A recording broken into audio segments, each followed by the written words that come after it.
Welcome. I'm Jody Brooks from the Office of General Counsel, and I'm going to start off the pre-meeting because right now there's no officers for the JEA Board, and so the first order of business is going to have to be electing the chair for the board. And so I'm going to give some instructions. So after I give all the instructions, I'll ask for someone to actually call the meeting to order. So the meeting's not in order yet. It's not in session yet. So I just want to give some instructions as to how we're going to operate this meeting without having any officers currently. Only a board member can call the meeting to order. So when I give that direction, I'll ask someone to call the meeting to order. And I'd also ask that same person that calls the meeting to order to nominate someone for chair. And that chairperson is going to be taking over the prior chair's position. And then once that position is elected, I will move out of the head position here and hand over the gavel to the new chair. The chair will then start proceeding through the agenda and work through the agenda. But prior to getting to the agenda, the other two officer positions, I'm going to recommend that we go ahead and get those elected as well. So there's a vice chair position and a secretary. I think given the fact that we have credit rating agency meetings coming up in 10 days, we obviously need some stability quick. And I think someone who the rating agencies would probably have a familiarity with, so I'll nominate Mr. Petway as chair. Second. Okay. Any other nominations for the chair role? Seeing none, call for a vote. Aye. Aye. Aye. Aye. Congratulations. Congratulations, Mr. Petway. I'm going to turn over the gavel to you, and then the next order of business will be get a vice chair. Thank you very much, Jody. And thank you for your confidence in me, and I'm looking forward to working with each and every one of you as your chairman. We have nominations for vice chair at this time. Can we have a nomination?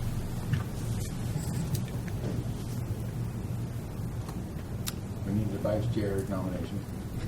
I nominate Ed Burr. Ed Burr. Any other nominations? Being no further nominations, all in favor say aye. Aye. Okay, wait, can we get a second? I'm sorry. Second. I'll second. Second, we have a second. All in favor say aye. Aye. Elected Ed Burr our vice chair. How about the nominations for secretary? I nominate Ms. Kessler. We have a nomination for Dolores Kessler. Is there a second? We have a nomination, a second. All in favor say aye. Aye. Thank you. Let me get my pen ready.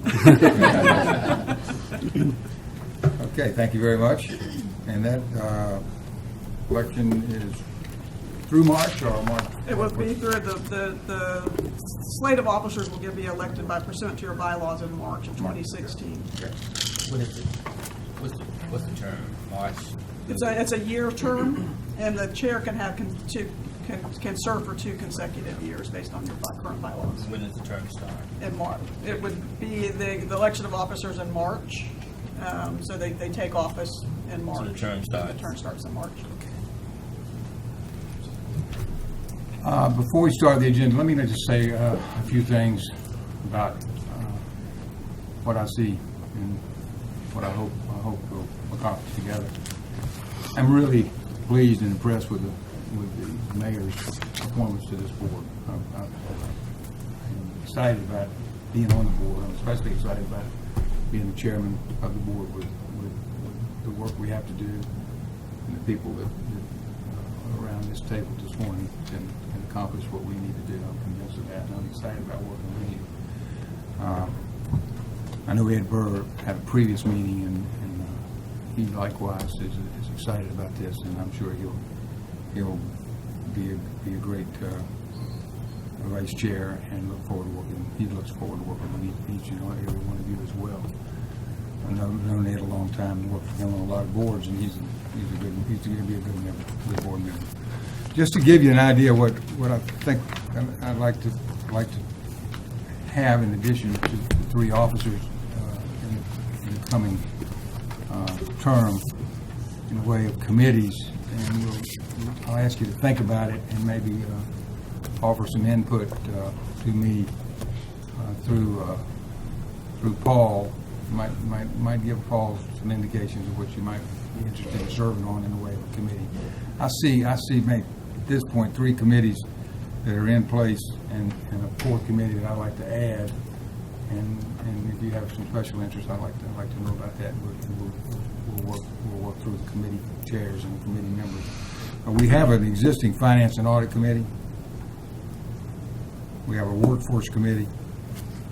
We have a relatively new environmental committee, I understand. And I'm going to add a compensation committee.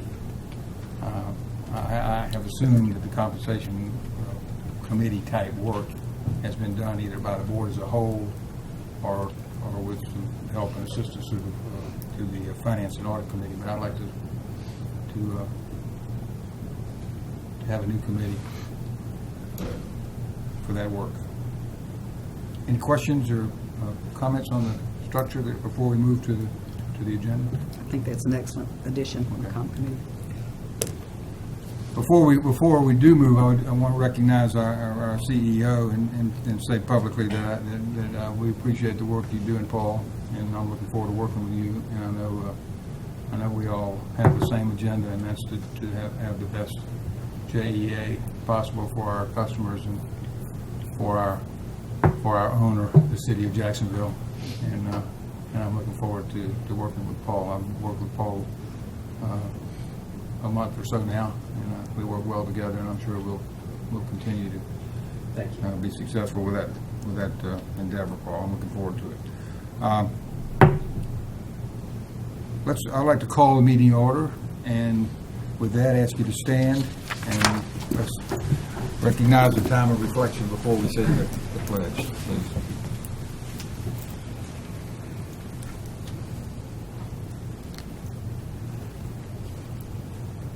Thank you. Where's the flag? Flag's over in front of there. I pledge allegiance to the flag of the United States of America and to the republic for which it stands, one nation, under God, indivisible, with liberty and justice for all.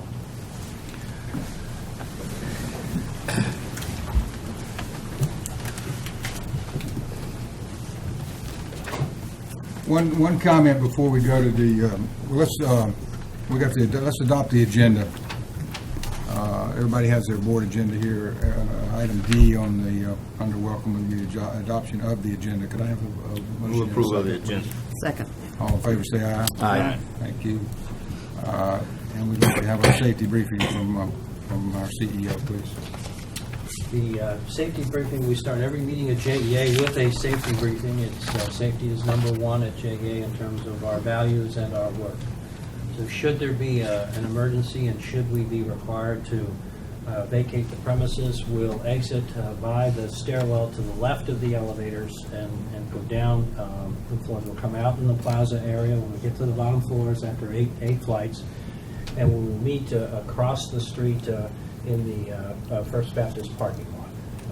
I'm going to designate somebody for CPR. Mike Frost is in the back. I will call 911. Security is here on site. And Patrick will be the last out of the room, and we'll get one of your folks to be the leader, too. So we'll make sure that everybody gets out safe. Thank you, sir.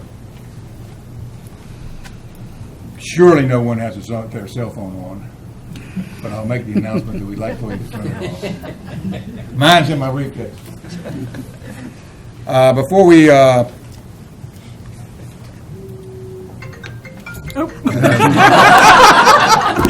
Mr. Petway. We'll do that again.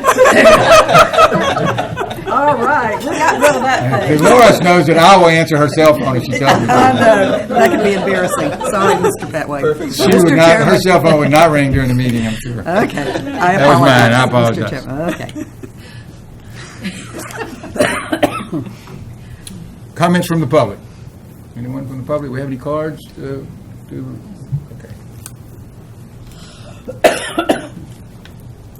And I don't see Bill Gulliford, Councilman Bill Gulliford. He's not here. Okay. I know Dr. Johnny Gaffney's here. I'd like Dr. Gaffney to step forward and say hello to us. Welcome. Nice to have you with us this morning. Thank you, sir. Thank you very much. Good From the morning, Office of the everybody. Mayor's Liaison. Thank you very much. Good morning, everyone. I'm Dr. Gaffney. I'm the liaison to the mayor's office, and I'm just honored to be here. Once again, I'm here to represent the mayor's office, to be a conduit to the board in the mayor's office. And the mayor is very compassionate about the city, in particular about JEA and this board. He has some very good people working in his office, some great board members and new board members, and any type of concerns or consideration that you have, I'm here. So please don't hesitate to use me or to report to me. Thank you so much, and congratulations. Thank you, Doctor. Now we'd like to have our Sunshine Law Public Record Statement. Jody Brooks, please. Yeah, I just want, just as a reminder that this board is subject to government and sunshine and public records laws, and within your board packet, within your board governance documents, there's some provisions in there that some kind of how-tos and not-to-dos flyers in there. Make sure you take a look at those. If you've got any questions specific to any specific issue with sunshine, meetings of 2 or more board members are prohibited if you're talking about JEA business. With at the holidays, some of the questions that get raised during the holidays is, we can go to, can we go to social events and be in the same room together? Perfectly acceptable. Don't talk about JEA business. The other thing about the holidays is gifts, receipts of gifts. Just be very cautious and careful, and making sure that there's no conflicts of interest and the gift giving issues. There's a nutshell conflicts of interest flyer in your governance documents as well. Take a look at those again and just refresh yourself on the gift giving, especially again during the holidays. And if you have any questions or concerns about any of the sunshine issues, feel free to pick up the phone and call me. I think some of you already have me on speed dial, but make sure that if it feels wrong or you have a question, it's better to err on the side of either not accepting a gift or not doing what you think may not be quite right. Questions? I have a pretty simple rule on the sunshine law. I just obey it. It's pretty simple to obey it. And if you have to think about it, the answer is probably no. And certainly you need to call Jody. It's really not hard, and we should respect it, and I'm sure we do.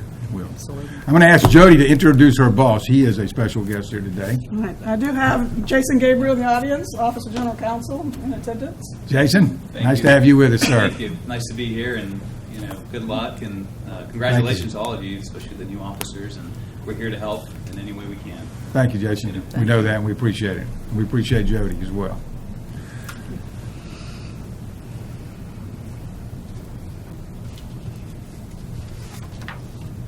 The consent agenda you have had for. Does anybody in the board have any questions before we get into the consent agenda and the agenda? Anything on your mind? Anybody want to comment on that? Let me say this to our board. I have two things that I try to accomplish during a meeting. I like to start on time, and I like to finish on time. What we do in between, we can do together, and we can do it the best we can. We just give it our best effort and do the best we can. I think everybody understands that and agrees with that. So we started on time today at 10 o'clock, thanks to Jody, and we're going to finish on time thanks to our CEO and the presenters today. So if you have 5 minutes, let's keep it to 5 minutes or 3 minutes or whatever. And if we need to come back to the subject or we need to put it on another agenda at another time, we'll certainly be willing to do that with no problem. We have lunch at noon.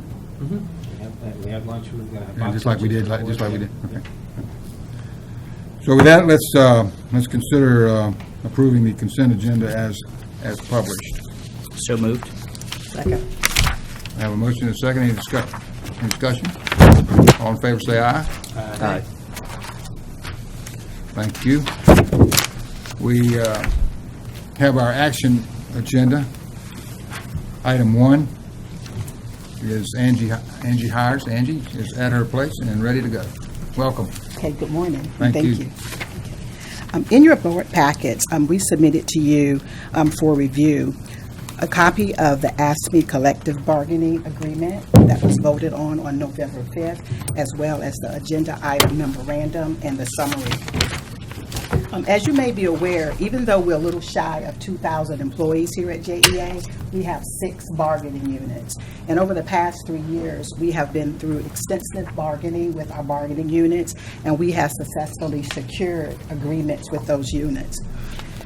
On November 5th, we went through bargaining with the AFSCME bargaining unit, and we were able to secure an agreement with them from October 1st, 2015 through September 30th, 2016.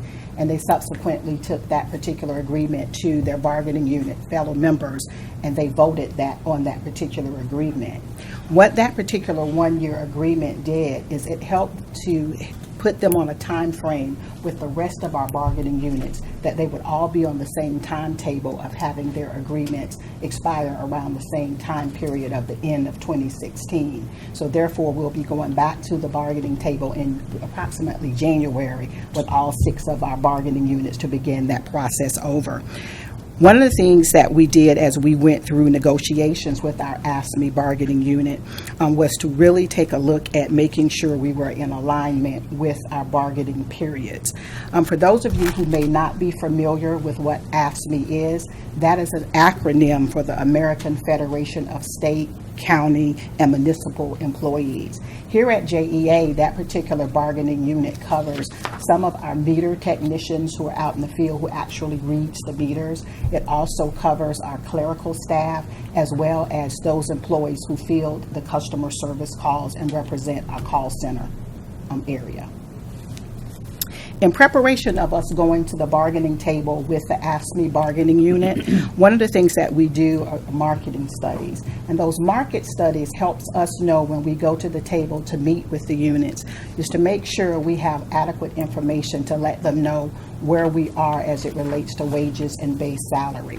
We bring that information to the table, we share that with the representatives who are representing that particular bargaining unit, and we go through the information and we come up with the particular amount that we feel is representative of what the market is doing, as well as what we consider to be competitive. After going through that process, we wanted to make the recommendation of a 1.5% of salary, which is a lump sum payment, a one-time payment. And the reason that we made that recommendation, as well as the fact that AFSCME was in agreement with that as well, after going through the marketing study, we realized that AFSCME bargaining unit positions were at market, but wanting to recognize the good faith bargaining that we engaged in with AFSCME, that this would be commensurate with that particular good faith bargaining.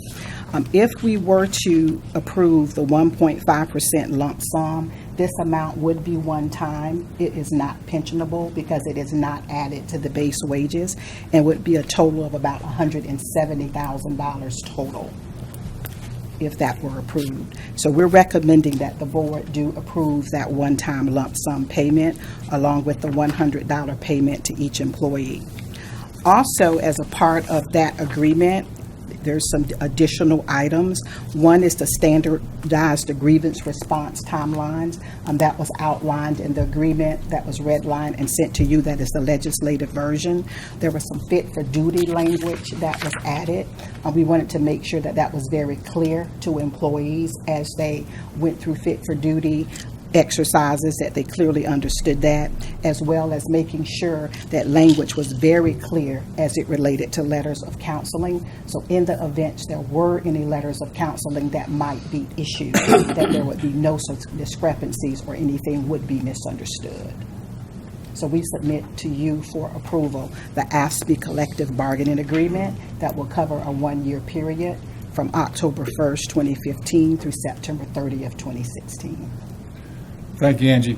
Let's, as a process, what I'd like to do is get the item on the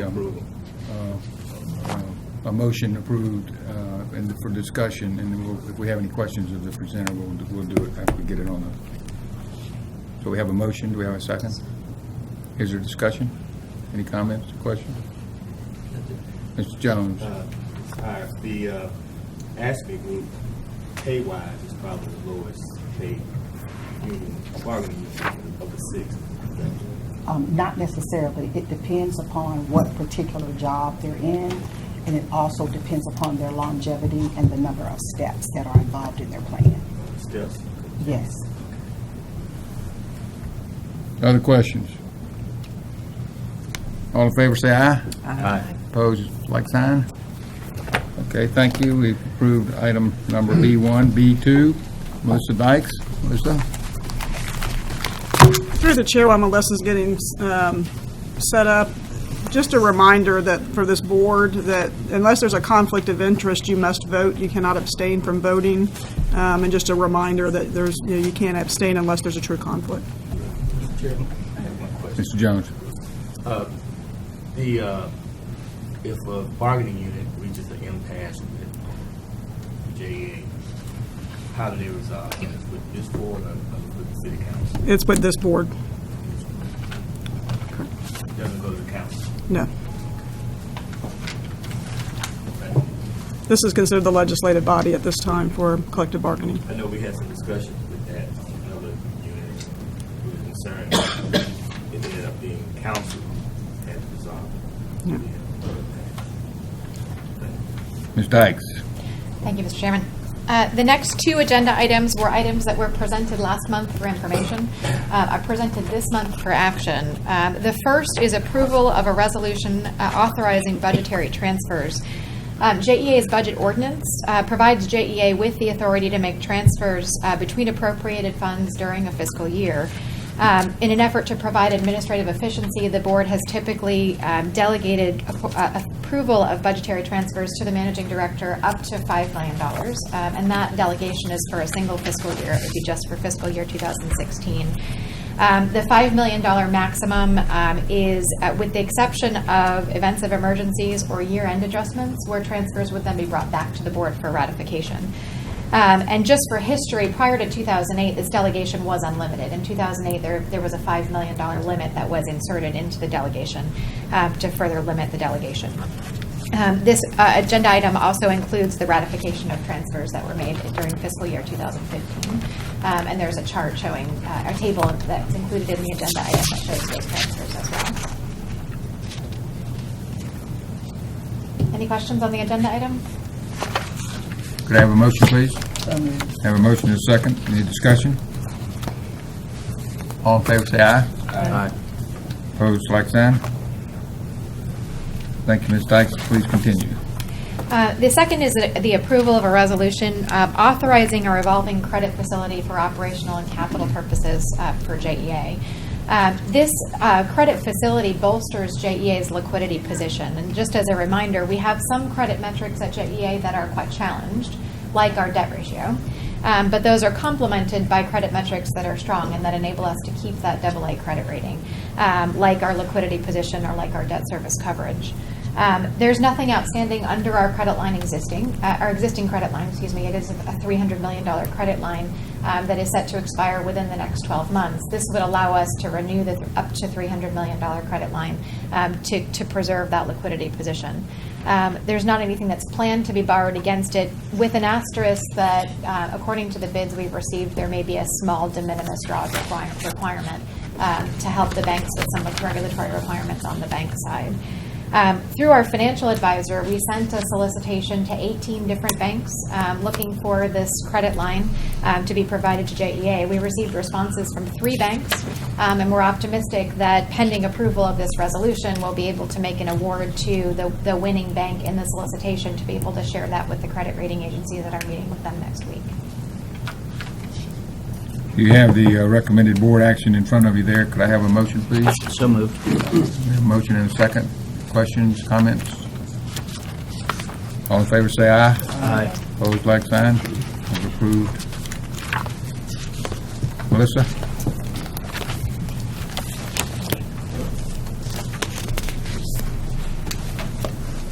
Item B4, pay for performance. I think Angie's going to present that. Paul, you have comments as well? Yes. Go ahead, Angie. Please proceed. Okay.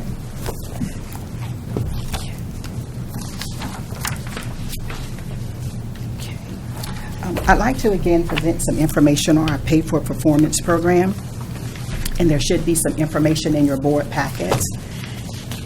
Here at JEA, we have a compensation philosophy that includes the concept of total rewards. And we have this particular compensation philosophy because it helps us attract, recruit, and retain the type of talent that we need to help us provide those critical services that we do here in our city. You might need the clicker. One part of our total compensation package is our wages and salaries. Okay, bless you. It's our wages and salaries. And here you'll see a history of the JEA salaries, wages here. This covers the period from 2009 up through 2016. Here you'll see the bargaining units that I referred to earlier, the 6 bargaining units that we have here at JEA. And you'll see historically where those increases might have been with those particular bargaining units. You will see, quite a few zeros there, but you'll also see where there have been some periods where there have been some across-the-board increases. Those particular increases were in keeping with our philosophy of wanting to make sure that we were at market, as well as making sure that we were paying competitively, because we do want to make sure that we are attracting and able to retain those critical skills that we need here at JEA. If you look at the appointed line, you'll see, which is our managerial employees, here you will see that there is like constant zeros across the board until you get to the 3% under 2015. That particular bucket of 3%, that was not an across-the-board increase to our appointed employees, but that was a pool of money that was allocated from a standpoint of making sure that those employees who were falling behind market, that was used based to help, pretty much to help them catch up to market and to pay them equitably. But it was also a component of pay for performance there. It was pretty much to say that we want to catch you up to market, we want to pay you equitably, but you have to perform in order to get this. So it was also a part of that annual performance. Although we were able, from an equity and market adjustment standpoint, to catch them up, we still have appointed employees who are not yet to midpoint of their ranges. And so that's the difference with the total appointed salaries. We'll still have a saving of 6.4% because those employees are not yet exactly to midpoint. This particular slide shows from fiscal year 2008 to 2015, our annual programs for our pay for performance. This is about a 10-year history. This pay for performance program is also another critical piece of our total compensation package, or what we call our total rewards program. We feel that total rewards program, as well as our pay for performance program here, it incents our employees to perform at their highest levels. It helps us achieve company and individual goals. Employees have indicated consistently to the organization via employee satisfaction surveys that we've done in our organization that they really want the pay for performance plans and programs in place here at JEA. They want them because they too feel that it incents them to do their greatest work, but also it's an opportunity because it's paying for performance that it helps us differentiate their performance from their peers because they want their performance to be differentiated. This has been in place since 1990, the programs that we've had. And what this actually shows as we look at some of the results, that even though this program has been around there for over 25 years, from 1990 to now, and when you see the 10-year history, the components have virtually been the same. There's always been the safety component, there's been an operational component with our cost control, the customer satisfaction component, as well as the corporate achievement piece there. So regardless of how long the program has been around, there's always been some consistency of what we've measured against. The metrics might have been a little bit different, but again, that consistency has been there. One of the things that you will also note, and I know this is pretty small, so I hope that was put on the table for you to see, but as you look at some of the payouts, some of the things that are pretty consistent as well is that there were corporate savings that were achieved because of this particular program. But one of the things that has been consistent with the program as well, nothing is ever paid out unless there is an ability to pay. So the money has to be there. Regardless of the savings, there has to be an ability to pay in order for there to be any type of payout. You'll see that also over in the far right-hand column, if that is not too small for you to see. In this past fiscal year 15, when we presented the program, there was a component for non-managerial employees as well as managerial employees. That was something that was introduced in 2015, but it was nothing new. If you'll take note of fiscal year 6 through fiscal year 2008, you will see that at that point there was a separation between non-appointed and appointed. This was just something that we reintroduced in 2015. You'll see it has varied as far as the percent of salaries. You'll see it has even gone up to as far as 9% of managerial employees pay, as well as 5% of salaries for non-appointed. And you'll see that how over the years that has changed and it has decreased dramatically, because as we are good fiscal stewards and wanted to make sure that we're showing that we're fiscally responsible. As we look at our path forward and how we close out this pay for performance program, I wanted to demonstrate and show you a couple of options here. The board approved back in December of 2014 a particular plan that we laid out. And that particular plan really generated quite a few savings. It was $24.8 million. And one of the things that we really looked at as we went through that year of making sure that we set some very stringent goals. And that was one of the reasons why we had the goal of 1.2 for safety. We realized that that was a significant stretch goal. We are well aware that the industry standard is 6.1, 6.3, give or take a few decimals. So when we achieved the 1.56, even though we did not achieve the 1.2, we were really excited about that because we were still beating the industry average. And then with our first quartile in customer satisfaction, when we were really looking to perhaps move into the second quartile, and then with our cost metrics, we were really excited about that exceptional performance. The modified program that you see in the middle, once again, one of the things that we really take to heart is the voice of our customers, the voice of our community, the voice of our board, as well as the voice of our city council people. And one of the things that we wanted to make sure is that we went back and take a look at that particular program and say, what are some of the things that we can do to show that we are fiscally responsible and that we are listening? We removed the payout for less than 100% achievement, where before under safety we had the 1.56. We were going to hold firm to that 1.2. We didn't meet that, so that was removed. We lowered the cost targets to prior year actuals, meaning we looked at what did we achieve in 2014, and we measured that to say we wanted to at least be higher than what we did for 2014. We wanted to do better than 2014. And we also reduced the target payout for the ELT and the SLT.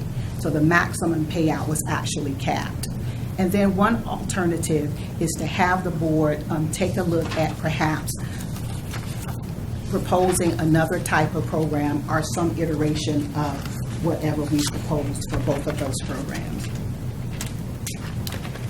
So as the board moves forward to look at what we've submitted, there's three possible options: that the board approve the original pay for performance program as it was originally designed and pay it out as it was designed.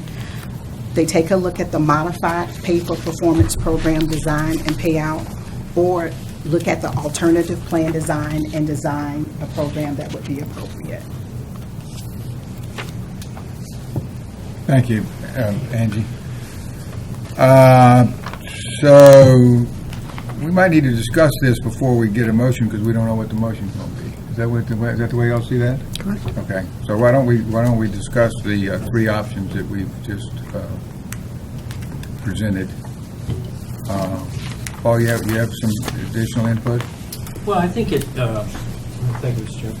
I think the challenge is that the plan was clearly established by another board in another time, and we ran through the fiscal 2015 against a set of objectives that were established in the fall of 14. There was, an analysis that shows a payout. And sort of that's one recommendation. The past board put in place a program. At this point in time, there's a payout associated with that. In the meantime, I'd say over the last 4 or 5 months, there's been a good bit of community discussion relative to the plan, and some of that has to do with objectives. And we all, I think, know that objective setting is perfect. It's you deal with the best information you have at the time you set the objective. But have taken to analyze some of the things that we've heard. And part of that was we set an objective that looks like in hindsight it was easy to achieve. And so we've lowered the objectives and then recalculated the plan. And that's sort of an option that presenting to the board, I think, to be sensitive to this situation we find ourselves in terms of dealing with a plan that was approved by the prior board and now a new board looking at the evaluation. We also took off and capped out, and there was some concern that some of the potential payouts were a little high, and so we've capped out the higher payouts in terms of the senior staff and brought those back a little bit lower than what we had done in prior years. So all in all, I think that, and then I think the third path is potentially just something altogether different, a mix or a match of the two proposals. I know this puts the board in a challenging situation in that we have an item that was approved that has its natural termination at this point in time, measured against the evaluation of the firm, to come before the board for cleanup, and thought, A, here's the plan as approved. B, here's a reconstructed plan that tries to address some of the issues that we've heard in the community, and then C, the option to go in another direction altogether. I might add, my understanding is the next item is the standard for 2016. So I don't think they're coupled together, but you need to think about whether or not you're prepared to delay that, which probably is not a bad idea, because there's no pressing issue there. Is that essentially? I think the second item for 16 might be we've said the way to look at that, we think, is looking at the total package, which would be goals and objectives and compensation, or alternatively, at least looking at the goals and objectives and getting those in place for us to track against and to perform against, and then maybe defer or suspend any compensation until we've got some time to further evaluate. So the sooner the better. Yeah. Yes. So we have any discussion? Hussein? Mr. Chairman, I think at least personally, when this was brought up a year ago, I would say I don't know if there was a clear appreciation that if the objective that was set was not met, that there would still be a payout. So I think what I'm struggling with is there's a commitment that was made to employees and an expectation that they had that there would be some sort of payout for 15. I think the modified plan that's kind of been put together by input from a bunch of different stakeholders is a good compromise starting point for us to maybe work off of. I have a tough time starting off with the full pay for performance plan that was passed last year, given the fact that we set goals and you have to hit those goals, and we're going to get to a conversation about CEO pay as well, and I think it's the same thing as we set a goal and we don't always get there, but that's part of how we move an organization forward. And so I think setting a precedent where, for this board, where we're going to incentivize people for not meeting the goal is a bad way for us to start down the path of compensation. So I'd be supportive of the modified plan or a tweak of the modified plan, but starting there as the base discussion. Other comments?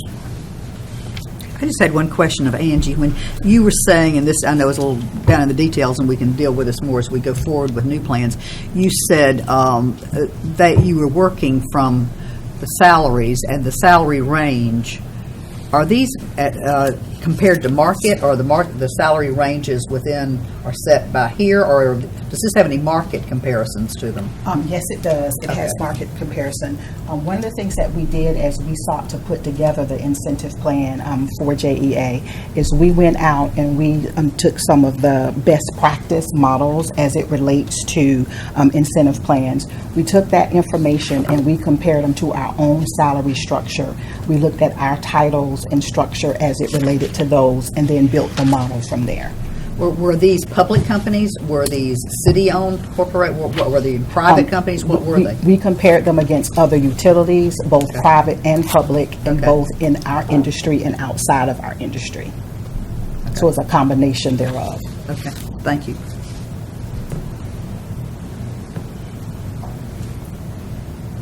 Hussein, is that a motion? accept, I will make it a motion if there's no other discussion. I'll second that. I Okay, think let's the modified. get this modified plan motion on the table. So I'll make a And motion we'll to discuss. approve the modified pay-for-performance plan. And a second from Mr. Jones. Discussion. This, Go ahead. Mr. Jones. Oh, I just think the modified plan is it's more realistic. They removed, from what I read, they removed all those goals that were not met, and I think that's the purpose, is to reward those who met the goals. If they didn't meet the goal, that's been removed from here. I think that's what we want to do. That's to Mr. Cumber's point, I guess, as well, right, Mr. Cumber? Correct. Okay. Well, help me with the 16 connection here. So if we approve this motion, we're going to consider 16. Is 16 essentially the modified version of? Is the modified Okay, version, yes. So that's kind of where we're headed with the management recommendation as well. Yes. Any other discussion? Any questions for our legal? All in favor, say aye. Aye. Opposed? Okay, thank you very much. Melissa, we ran over, Melissa, Angie, we ran over. I wasn't I'm saying a gonna word down here. I'm going to charge 2016. myself for that. Okay, 2016. Angie, Okay. ready to go there. All right. As we were already discussing on the 2016 plan, we wanted to sort of hold firm with the consistency of the core components that has been a part of our plan historically, with the cost metrics, with the safety and the customer sat, as well as the productivity. And with keeping that in mind, making sure that, once again, from a modified standpoint, is that we take a look at what the actual results were from the previous year and then benchmark with those moving forward. One of the things that we wanted to also, keep in mind as well is that we will make sure that from a modified plan design standpoint, that all of the modifications that were put in place in the 2015 pay for performance plan will be carried forward as so. So as we move forward, we wanted to submit to the board for consideration of approving the original pay for performance program, the design and payout as such. And then also, we wanted to also have you consider that as you take a look at the plan, particularly today, in order to make a decision, that you at least take a look at the objectives and the goals, and you may defer or suspend the compensation portion of it until to further notice. Okay, well, let's do the same thing here and talk about, before we get motion, let's talk about the recommendations. Members, does anybody have any comments or questions on this recommendation? Mr. Chair, Go ahead. I have a question Flannery? with regard to the safety metric. One of my concerns would be that in the prior fiscal year's objective that had been set to 1.2, and this recommendation would be increasing that to 1.4. I'd like the group to consider that if we believe that 1.2 has been achieved in the past and is achievable, that taking a step back from that may not indicate the direction that we would want to strive for and challenge ourselves to achieve on such an important measure as safety for the organization.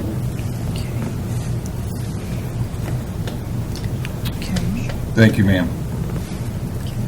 Mr. Chairman. Mr. Comer.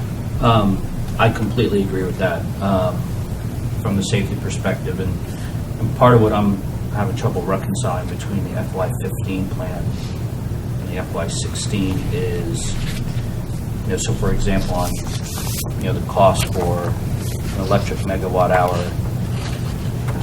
the result last year was $49.44. The goal this year is $49.44. We actually kind of go up on the water keg-out cost, and we stay, even with the wastewater keg-out cost.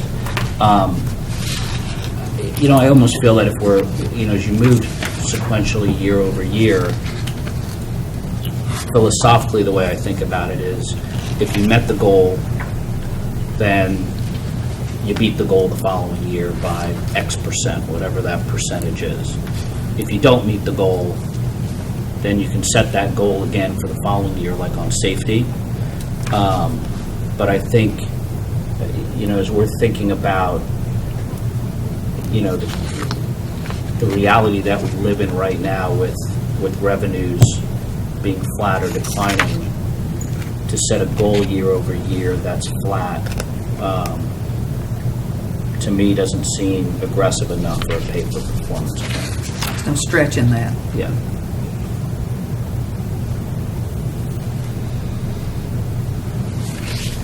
Other comments or questions?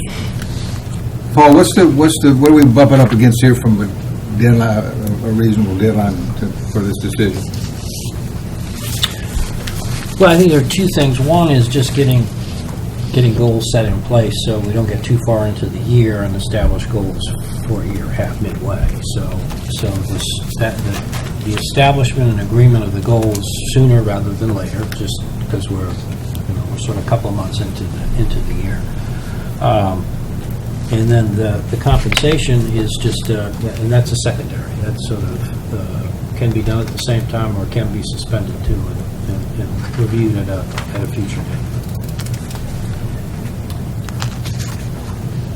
What's your pleasure?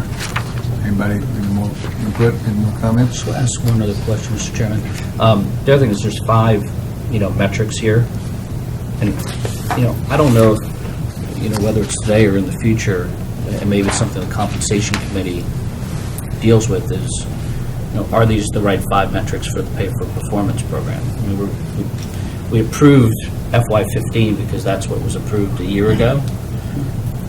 We may want to think about whether these are the 5 right metrics that we should be measuring progress in JEA. And I don't have a certain view of, you've said what are the other 2 metrics you'd add. I don't have an answer to that.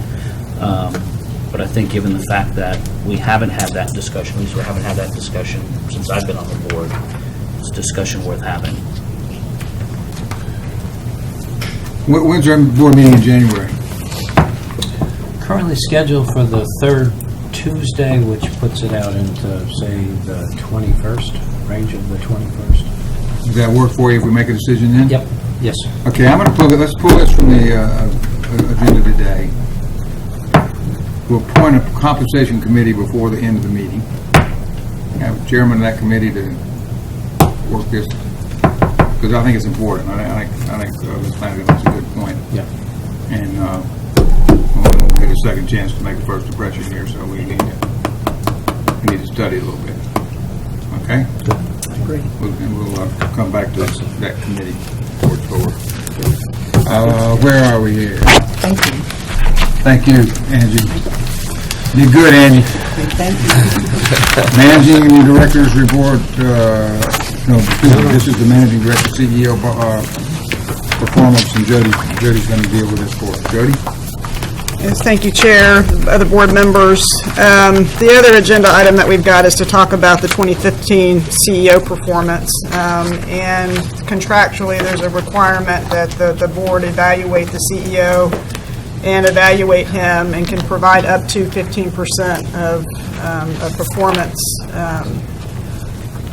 compensation for his abilities from last year. Again, you're looking backward a year. Several of you just got on the board within the last couple of weeks. And so how are you going to evaluate the performance of the CEO? So there had been scorecards that were adopted by the prior board that looked at how they were going to be evaluating them. The idea was each of the board members would score Mr. McElroy and provide me the scorecards. I never got any completed scorecards prior to the removal of the other board members. So I haven't seen any type of an idea from a percentage basis on that 0 to 15% from any prior board members. What we've looked at on the scorecard is there's some subjective measures and then some objective measures. How did JEA perform last year, and could you evaluate Mr. McElroy based upon some of the JEA metrics? And we put together a document that I want to distribute that kind of redistributes the scores. And this is just one method. This is my method that I've looked at, but this is a board decision. This is not a legal decision. This is trying to provide you with some guidance on to how to evaluate someone that you haven't had the opportunity to really evaluate over the year. And so this is an idea of looking at the scores, taking out any of the subjectiveness of it, and coming up with a value in the right-hand corner. Again, this is just one method. You guys can throw this out and decide on how you want to evaluate Mr. McElroy. But again, there is a contractual requirement that we've got to meet today. Thank you, ma'am. Through the chair. Mr. Cumber. Jody, the 10.43 that's listed at the bottom, is that the CEO's scoring of himself, or is that your... I'm not following the 10.43, where that came from. So the 10.43 is just taking out the 3.25 of subjectiveness out of the scoring, and then some targets weren't hit 50%. And so if you were to take out the scores that weren't, example, the safety, that wasn't met, so there's a 0 score for that regardless. Who put those numbers in the column? So someone from Paul's team. Okay. Just to be clear, it was a mathematical extension. There was no judgment there. As Right. Jody pointed out, it was just taking the weighting and then moving to the column of was it met or was it not met. And if it was not met, indicated, I think by red check there, there was a 0 placed there. And if it was met, then the full value of the weighting was placed.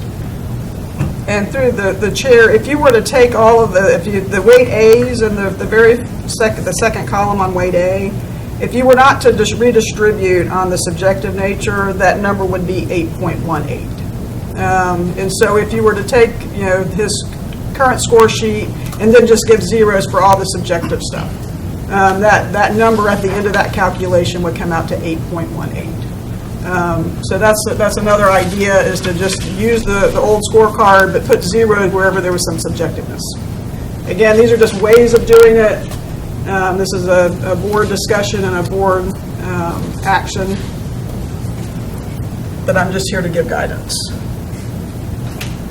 Okay, let's continue our discussion. I think we need to make a decision on this. This is an obligation that's sitting here, that was here when we got here.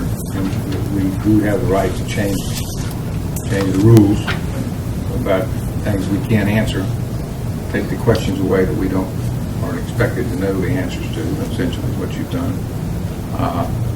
This is for 15 performance. Not have anything to do with 16. Mr. Chair, if I 16 is next item. Yes, sir. Question through the chair to Jody. So Jody, if there is again, for the scoring on this, if there is a green check mark, that would equate to a 100% weighting on the individual buckets. Correct. So this is 100% or 0 for each category. Yes, but there's some of the categories like reliability of the electric system. You'll see that there's 2 green checks and a red check, in that there were, there's more than multiple Okay, items. got it. Yeah. So one target wasn't met, 2 were, and so that's 2/3 of the score. Okay, so there is a percentage, though, right? Right. Okay. So it's just a pure mathematical equation.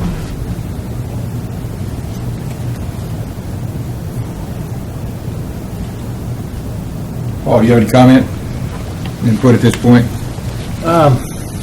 Mr. Chair, no, I think that, trying to keep this just at a logical mathematical extension of what was agreed to might be the fairest way to go about it. Through the chair, if I may, to Jody, can you clarify just one more time the distribution of weights? Does this represent what the prior board had agreed to as weighting, or is this management's recommendation in the absence of a prescribed weighting?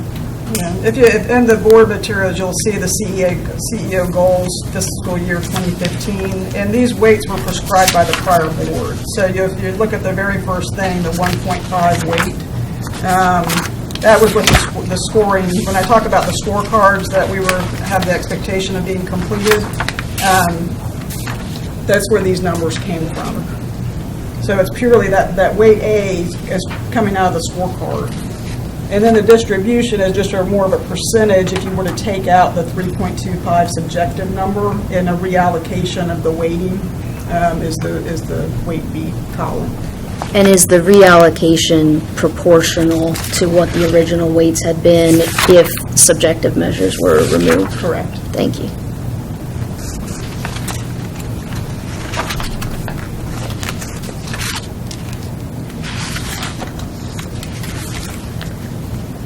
Further discussion?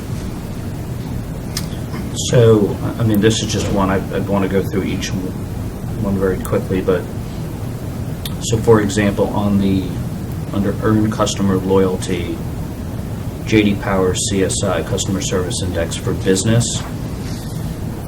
So, we'll look at residential and business. So residential, the goal was to be in the second quartile. We ended up in the first quartile. I would have circled 100% as agreeing to the fact that we exceeded that. But on the business, I would have circled, or I did circle met at 50% because the goal was first quartile and we hit first quartile.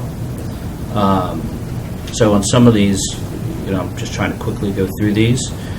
I'm not sure if all of them are 100% or 0. I think there is some, potential goals in there where it was somewhere in the middle.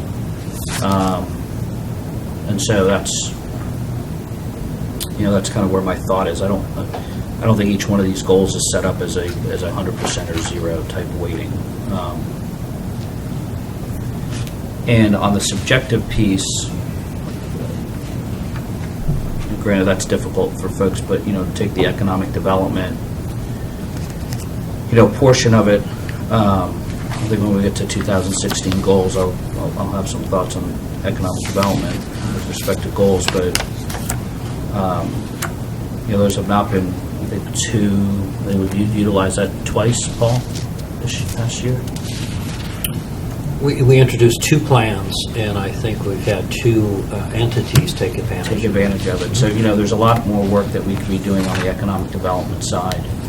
I'll leave it open to folks regarding relationships with the mayor's office and city council, but I think redistributing the points potentially takes away some that I personally would have not scored at 100%, and redistributes it across others that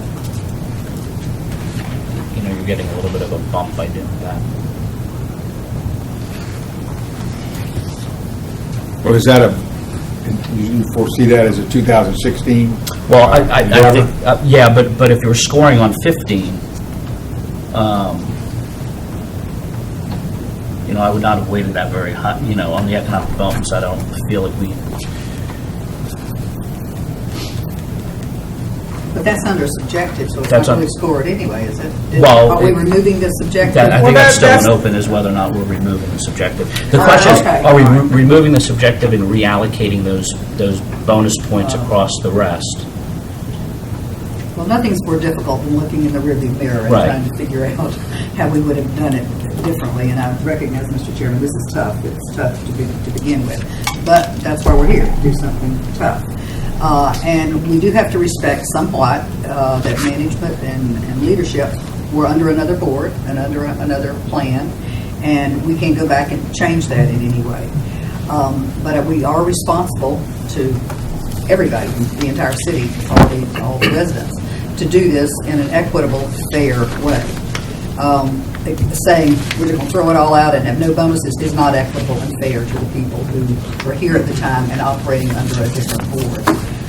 I think when we're getting toward this 10.43, we look at that, then we go to the number where Jody said if we take the subjective things out, and it's very difficult to be subjective where we are right now. We cannot be, because we don't know the circumstances, and looking at the numbers gives us some sort of guide. But I'm leaning toward removing that and going to that 8.18. Is that what you said? Is that what you're thinking, you're saying? Yeah, I think that becomes more in line where I ended up as I went through each of the buckets. Right. All right, I'll accept a motion to that effect. Yes. We need to restate that little. Can you restate the motion? No, In the form of a motion that you a little more abbreviated. No, I will not talk for 10 minutes, Mr. Chairman. Shorter motion, please. Okay. I recommend that we look at the 8.18 value based on removing the subjective valuations from the plan. We have a second. John. On discussion, I would just say I agree with Dolores. I think she captured the essence of what we're dealing with here. I mean, we can debate, but we should. You know, we need to move on, and I think the debate should be about the 16 criteria. So, well framed motion. Any other discussion? All in favor, say aye. Aye. Opposed? Okay, thank you, Jody.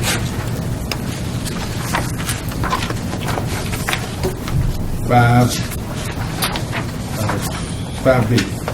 Mr. Chairman, in 5B is suggested goals for the CEO, covering a range of items. Step through them very quickly. The first goal, in terms of just a proxy for EBITDA, a net of revenues and expenses, and that's the schedule attached to the marked draft. And we have a very large capital program, the second one this year in excess of $300 million. So, effectively, not just executing, but effectively executing the capital investment and capital budget, I think is a very important measure for the utility. Improving and continuing to improve reliability and our environmental performance, and attached to the schedule are the metrics that I'm proposing, and those metrics are the same ones that we report on a monthly basis to the board. Improving our customer satisfaction, also improving employee satisfaction, maintaining positive and constructive relationships with all stakeholders, and then finally demonstrating significant performance on the electric system revenue stability program. And I was really looking at the transformation going on in the electric system and working with the rate design there to ensure that we're providing value to our customers, engaging our customers in reducing energy to help meet the Clean Power Plan as it's proposed over the next decade. And so I think I've tried to at least, in some of the discussion near the end of last year and going forward, tried to sort of streamline the goal setting here a little bit from where we had been in the past, and offer these for consideration to the board. Questions? Should we? We put Do you want a motion? we put it up, we didn't put it on the floor, let's get a motion in a second. I move to Come approve the 2016 goals. Is there a second? I'll second. Discussion. Just a couple things. I actually would like to see a goal with respect to economic development added, and we can talk about how that gets weighted. But I think given the fact that as a community, that's a big focus of ours, is to attract as many large manufacturing companies here to Northeast Florida, which by default ends up being a major utility user. And I know, Paul, we agreed to kind of workshop this in January. As I was thinking about a way to frame it, I'd like, just like we're doing an electric system revenue stabilization plan, I'd like for us by the end of the year to have to relook at the economic development rate structure and have it be something that is supported by the administration, the Jack's Chamber, the City Council, where we all, as a community, can come together and a plan could be presented to the board that we could sign off on, that everybody feels puts us in the best position as possible to win the relocation of these companies. Well said. Agreed. Other comments? Do you want to add that? Do we need to address that today, or put that off to January?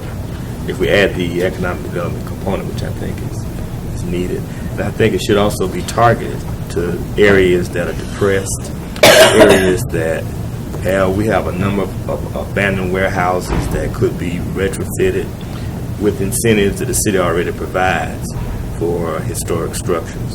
So I think that's something we need to look at. Well, it almost goes without saying that this board has got deep experience in economic development activities, individuals and collectively. So I think it's not in. If it's not in there, it should be. I agree. So I think I don't know. We need to craft that today, but Should this go hand in hand with the other 2016 that we Put it to postponed? the compensation committee Yeah, and sure. have it come back in Right. January. Because didn't we decide to do the other, refer it to comp, or did I miss no, something? we did. We don't have a comp committee, but we did. We'll have a comp committee soon. There's Well, I mean, I think that's consistent with what we want to do. Currently, there's a motion So and then a second I'll- on the floor. Can Then you I can withdraw withdraw the motion. and defer this to the compensation committee to be So referred we back just in want to pull January? this from the agenda. Is that It's just there was a motion to approve and a second and on the floor, but Mr. Cumber's already withdrawn that Okay. motion, and so we're in a good posture. so we'll just pull the item to Is the there, January meeting is there any, and refer it to the compensation committee. yeah, is there any, there's no legal, There's no legal issues, but it's also the full year of an evaluation, you're going to miss out on a couple of months. And that's the same thing with the employees as well. Just understanding that it's not going to be a full year that you're going to have now to work with. right. I don't know how we really could avoid that, do you, No. Mr. Cumber, and be able to look at it thoroughly, and so we don't end up down the road the same way we are now, where we, it wasn't aligned with where we wanted it to be. Yeah, I mean, Mr. Chairman, if I could add one more thing, is as the compensation committee thinks about this, is another goal to consider would be something to do with the city agreement that needs to be put in place. In my mind, it's not a number that's important. It's just something that that management comes back to the board with a proposal that doesn't result in a credit downgrade or us needing to raise rates. Both or one. I'm just kind of thinking through from that perspective that management understands the importance of coming back with an agreement that gives us stability for the long term financially. Good point. Okay, you might have to come to the compensation committee to make those points, That's fine. because we're going to pull this from the agenda and start over with the compensation committee's recommendation for the next meeting. Okay? All right, thank you very much. That was very, very productive. We'll add 6, is that right? Yes. John McCarthy, please step up, sir. Welcome. Thank you, Mr. Chairman. Sir. I'm John McCarthy. I'm the Director of Supply Chain Management and Chief Procurement Officer for JEA. I have a brief presentation to review our sole source and emergency procurements and our Procurement Appeals Board's decisions. Our sole source and emergency procurements do not go through our normal competitive bidding process, and Procurement Appeals Board decisions are made in response to vendor protests. Providing this added transparency helps maintain public confidence in the procurement processes. So this quarterly report is required by JEA's procurement code, and it's included in your board packets as an informational item. We've made this report regularly to the board over the past 10-plus years. That's about how long I've been JEA's Chief Procurement Officer. Over the last 2 years, the board asked us to supplement the report with a presentation, and so we've been doing that now over the past 2 years. It's a quarterly report that we provide. This table shows our procurement spend over the past year. If you look at the top row, total awards, that's our spend each quarter. And then as you go down in that left-hand column are the amounts, the dollar amounts that are awarded sole source and emergency. And if you drop to that bottom column, you'll see the combined sole source and emergency percentage as a percent of our total spend. So I'll just quickly go FY15 Q4, which is our most recent quarter. Our total awards were $102 million. We had no sole source awards. Our emergency awards were $370,000. So you see that combined percentage of 0.37%. And you can go back across that bottom row to see how we've done this past year. And we've done some benchmarking to establish with our peer utilities a best-in-class metric for this, and we've established that at 2%. And so we've been performing well here.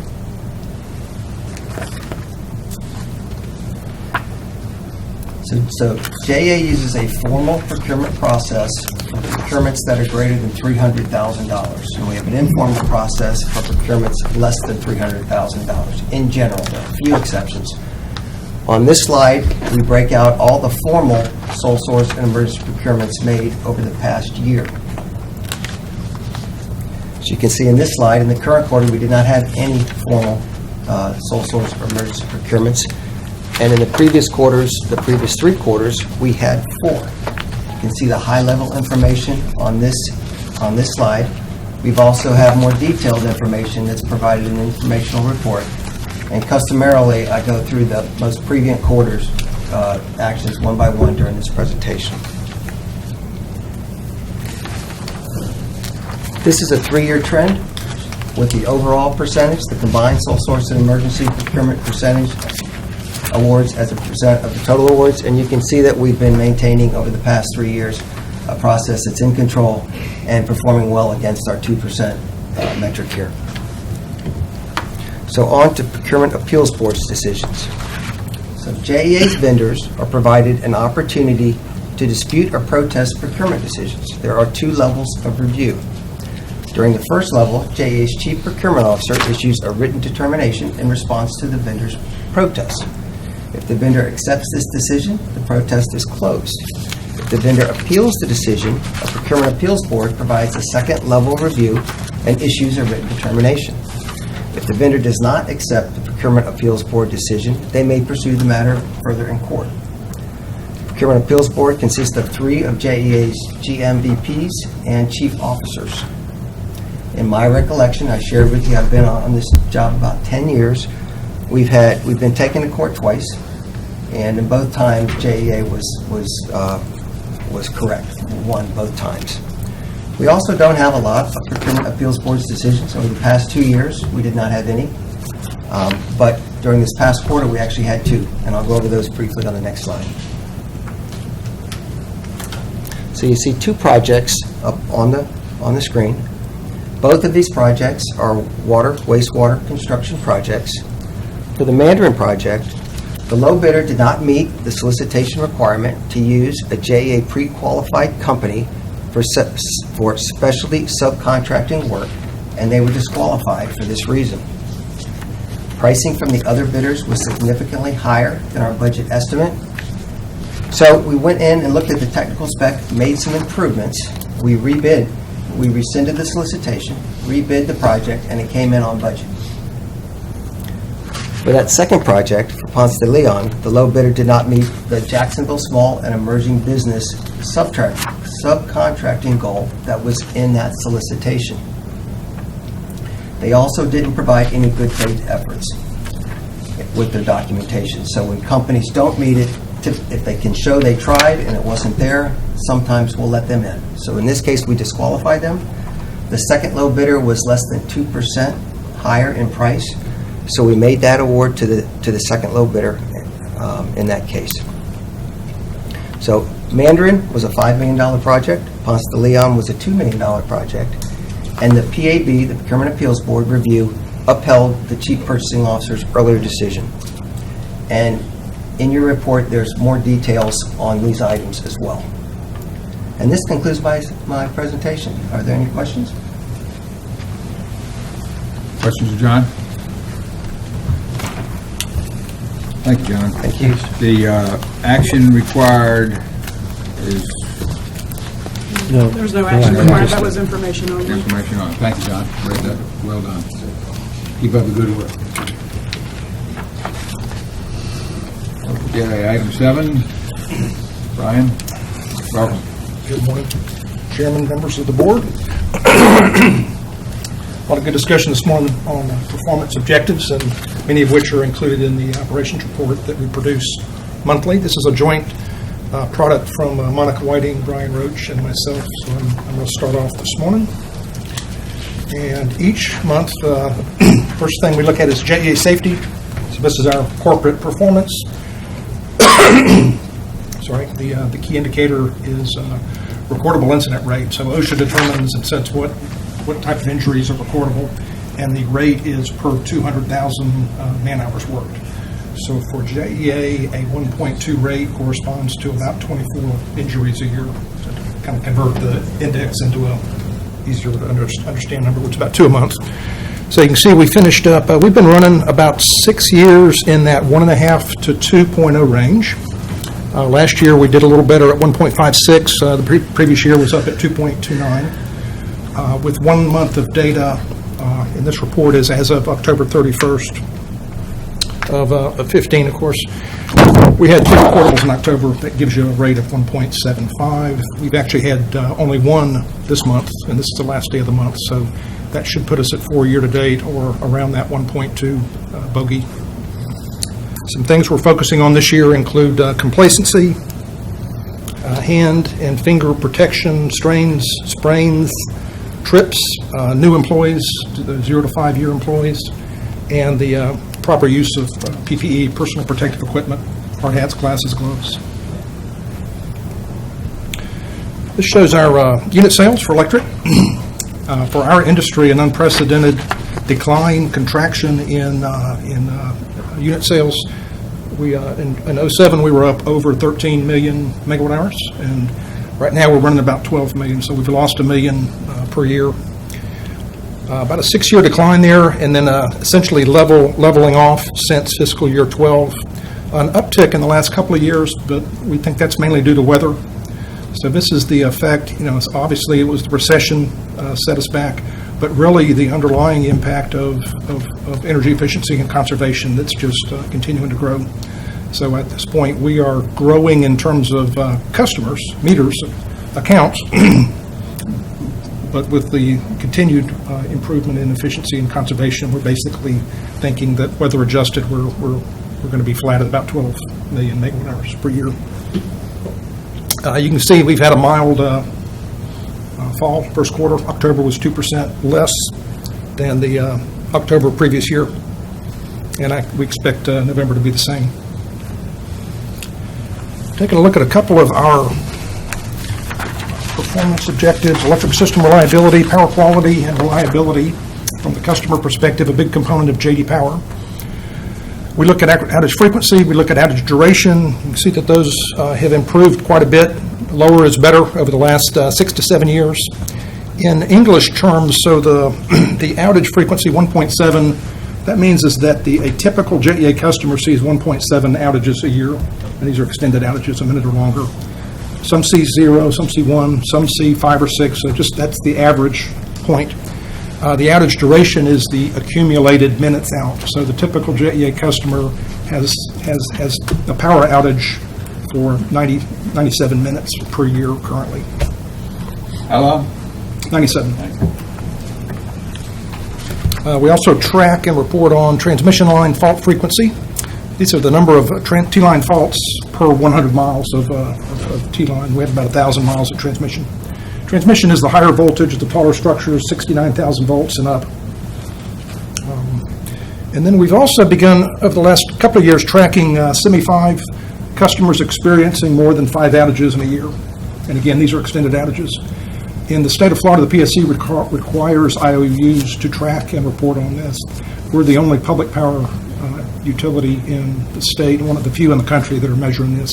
So this is going after the customers, and it's a few customers, but they've had 6 or more outages a year. When we first started looking at this back in early 14, we were at 3.5%. We brought it down to 1.5%. But when we first started looking at it, we had customers in the metric database that were close to 20 outages per year. So it was very, very high. And we weren't measuring it. We weren't using the tool. They were essentially blind to us. We found out about it when they called the mayor's office or the city council member or called us upset. So we're now much more proactive. We see them and we're aggressively going after them. On the generating fleet side, industry metric is forced outage rate. This is the amount of time that the unit is off when it's supposed to be running, so it's had an unscheduled outage. Industry standard for this metric is about 6 to 8%, and we've brought it down in recent years to around 1 to 2 to 3. We were 3.0 in 14. One had a good year, 1.8 last year. This particular metric restarts every fiscal year, so this is just with 1 month of data at the 0.7% with October. And we work hard on environmental compliance as well. That's right up there with safety in terms of being important. So we see a few a year. We had obviously 0 in October. On the financials, and this has just 1 month of actuals, October. So the forecast isn't particularly accurate at this point. But looking at the budget, we budget electric revenues on the order of $1.2 billion. It's about 840 million in expenses. Nets out at 405 budgeted. The forecast at this point is 421 net. About 150 is the expected spend in capital. Debt service is 187 estimated, and the 3 boxes at the bottom are just summaries of, on the right, our fuel fund, our electric cost dollars per megawatt hour, and debt service coverage, liquidity. We plan to pay off 150 million in electric debt this year, which will put us into the year down about $3 billion and a 66% debt to asset ratio. So this is closely watched throughout the year. This is a nice high-level summary of our capital plan. Again, it's about 150 million a year. Looking out over the next 5 years, about 100 million gets spent on these 6 categories or bucket areas. The bottom, the additional 50 comes from other supporting assets, fleet and IT facilities, some of those types of non-electric system assets. We'll spend about, the largest line item is for new transmission substations, over 30 million will be spent this year. And you can see that's what we expect to spend moving forward. R&R stands for renewal and replacement, so if you're not building new assets, you're repairing the existing ones. And we have a generation plant R&R. In the 5-year forecast, there's no new generation planned. Just work on the transmission distribution system. This is a drill down slide for 6 new substations that are planned for the near term. Cecil Commerce Center North, we actually put that in service this month. I'm sure the board members know Cecil Commerce Center, and this is a dedicated new substation for that commercial industrial park. Build out capability 150 megawatts, so it's large 230 kV transmission coming in and all underground distribution. So it will provide enhanced and improved reliability for the current customers and growth potential for years to come. Jacksport is up at Blunt Island. It's a smaller $3 million substation. The port is converting the old diesel cranes to electric, and this is a substation that we're doing in partnership with Jacksport to provide electric service to those new cranes. Brandy Branch, Point Meadows, Dinsmore, Nocatee are just future substations in all around the city. If you think about where Brandy Branch is on the west side, Point Meadows is down at Bay Meadows, Dinsmore is northwest, Nocatee is, of course, St. Johns County. So this is just supporting future growth. And this is a shot of Cecil Commerce North. Every substation has a control house. This was during construction. This is what's in the control house, control systems, protective devices, a lot of electronics. This is a transformer. So a substation, we have about 100 substations. Transmission lines come in and terminate. Transmission is 69,000 volts and up. And we run the power through this device, which is a transformer, converts down to lower intermediate voltage, 26,000 volts. And that's the voltage level that's on all the streets and highways that serve customers directly. So we have about 6,000 miles of that distribution intermediate voltage level, 1,000 miles of the higher transmission. These are circuit breakers. They monitor the flow and can be manually operated, or they will detect a problem and open to clear a fault. So just an example of some of what's in substations. One more slide. Finish up with a rate comparison. This is a typical residential bill, 1,000 kilowatt hours, about $125. For about 2 decades, we were the lowest in the state. And this is a peer group for the state of Florida. For the last few years, FPL's been down in the bottom spot. Again, we're somewhere in the middle. Our utility charges, including the city contribution, is in that dark blue. And then, but the customer has to pay not only that, but the gross receipts tax, public service tax, and franchise fee gets added on. And you can see that's inconsistent as you go across some of these peer comparison groups. Highest power in the state is in the Panhandle. That's an IOU, Gulf Power, followed by Gainesville. And Duke Energy Florida serves the western half of the state of Florida, another IOU. So that's where we stack up today on residential rate comparison. Any questions? Mike. Yes, sir. Good job. Thank you, sir. Let me ask you a couple questions. Yeah. Why do you do this report bi-monthly? We present it bi-monthly. We produce it. It's in the package every month. We present every month? Every month. Okay. We generate the report every month. We present in this Good. manner. I mean, I think it's full of information. Every other month. I read that as every other month, but it is monthly? Well, it's produced and in the package monthly, but Mike presents it every other month. We alternate with Melissa Dyke. She does a finance report, formal presentation every other month. Okay. It's just standard we've been following. I noticed we have a green car downstairs. I see plugged in, nice little green car. Do we have many green cars? We have a few. A few, like 10? I personally don't have any. I see one. One? In our JEA, not JEA employees. No, not personal cars. No, yeah, we have I looked out the window this morning. We own a lot of cars. Trucks. Right. There are about 400 electric vehicles within the service territory. Not in our fleet, no, within the entire community. So within Duval County, and actually that goes a little to St. Johns County too. How would you judge the in a competitive economic development environment, our capacity for new business versus a competitor? Do we have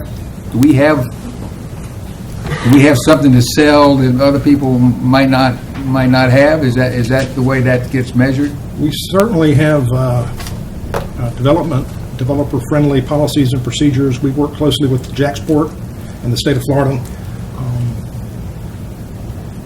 We have excellent reliability and availability. We have plenty of capacity to serve growth.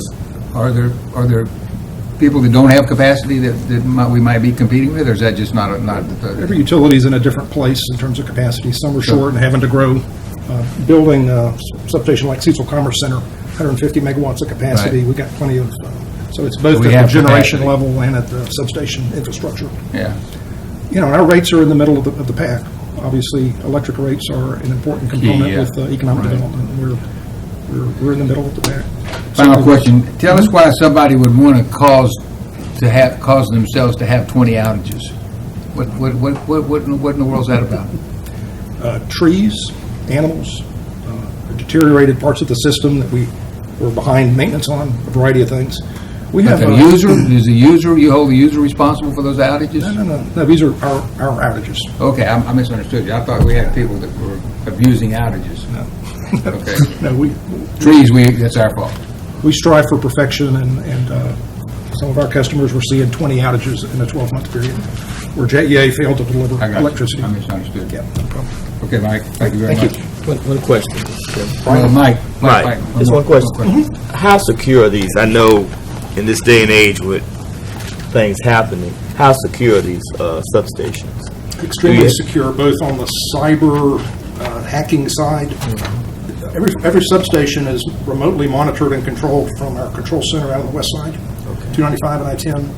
So it's possible for people to hack into that system and operate devices. So we protect the cyber internet side, if you will, and then physical security is very high. We have cameras, electric gates. Even on some of the older substations? They're all secure. And going back to your question, the trees, there are some neighborhoods where they want to go in and trim the trees, but they get such pushback from some neighborhoods that they can't touch them. So that's a consequence of just the environment that we live in. Thank you. Thank you. I might live in one of those neighborhoods. They love the oak trees, right? Ryan, welcome. Thank you, Chair, Board, and Paul. I have the fortunate opportunity to follow Mike. He did a good job laying out the framework. We do the similar report on the water wastewater system as the electric. So we'll start on the first slide is unit sales. Like in any business, sales drive revenues and drive your overall growth of your business. The highest point to look here on this is in 07, JEA served its customers 43 billion gallons of water. In this year, we project to serve 33 billion gallons of water. Yes, that's a 10 billion gallon per year drop, or a 25% drop in the amount of water served to our customers. And at the same time grew about 10%, or 30,000 customers. That is a combination of environmental messaging, conservation, tiered rates, and overall the economy changes at 08. We look every month, like Mike mentioned, on the, this month, it's on 1 month year to date. We're 2.3% up in our projection for this year compared to last year, but it's early in the year. And the water side, rainfall is a big driver of water consumption. One thing a little bit different than electric is water wastewater. While unit sales are so important, our fixed monthly charges are 40% on water wastewater, where electric might be 2 to 3 or 4%, and 6% variable. So there is some fixed components on monthly charges that helps revenue stability in this business. The next 3 slides will take about half the presentation. These are operational slides, pulse of the system, kind of results scorecard metrics. The first one we'll look at, we'll start from top left and go clockwise, is the unplanned water main outages. Because people want water every day. You turn that faucet on, you want the water. So our goal was less than 4,500 unplanned water main outages each year, or 375 per month. You see the month of October, we exceeded that. We actually were doing real good until about 4 months ago when the rain started. Last year was interesting. It was very dry until about June, and then it rained. And when the ground gets saturated, you have your pipes underneath the ground. They have a tendency to reposition themselves. Trees might break a pipe or what have you. And then when the rain stops and dries out, then the ground kind of resettles, so you still have a challenge. So we had 3, 4, 5 months of challenge at this point in time. But we operate well there, but 1 outage is too many to that customer that day. The second metric we look at is average minutes, water pressure less than 30 PSI being pounds per square inch on the system. It's like a secondary metric of the quality of the flow or capacity to deliver. And what we do is we measure 110 pressure monitor positions around town through our SCADA system electronically. So in a sense, we put a monitor with about a 1 mile of diameter, and you look all around town to make sure the whole system is receiving good pressures, because the pressure, most utilities look at the plants, but customers don't care what the pressure of the plant is. They want to know what the flow and the pressure is at their house. So we're kind of really ahead of our time on that. About 10 or 15 years ago, JEA embarked on that initiative. And the customers expect 50 PSI, and you have to be greater than 20. So you look at where we're at, we're doing very good the last few years of that measurement. And the bottom right is priority tickets we define as interruption of water sewer service and the customer response time. We want to just measure how soon we get in there, and we also secondary measure how often we resolve on the first visit. So what it looks like, it's about a few years ago, we were at 100 minutes. Average response time, we've been hovering around 70 minutes here the last 5 or 6 years.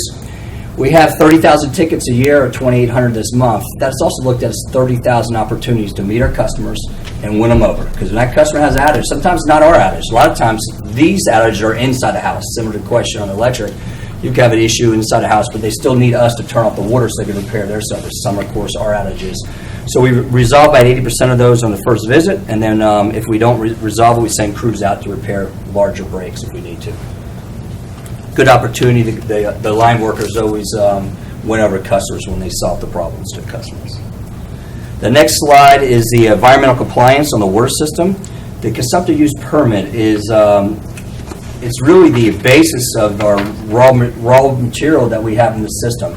The St. John's River Management District issued a 20-year permit in May 2001. It contains 44 conditions. It's access to the aquifer water. Tomorrow, myself and one of Mike Hightower's director, Paul Steinberg, is going down to meet with the executive director in Palaca. We meet with them monthly, in a sense, and other utilities also meet. So if you go from top left, I put 3 conditions here that we'll monitor at our board meetings because they are the ones that are the highest level that we deal with. One's total system cup limit. We're fine there. Our limit is 129 MGD this year. And I should note that this is the one metric that we do on a calendar year basis, because that's what the permit's issue at, versus fiscal year basis. So this whole cup is on a calendar year basis. And we're at 108 million gallons a day. So the whole system, we're doing fine. We have about 16% below our limit. The second condition, top right, is condition 44. It's called South Grid Well Field Allocation Limits. It not only restricts what overall we can use, but each well field. And our big concern, and the district's concern, is on the South Grid. So in yellow, we have highlighted that we have 50.23 million gallons a day is what's allowed on the South Grid to be utilized. This year, we're at 47.82 projected to finish this calendar year.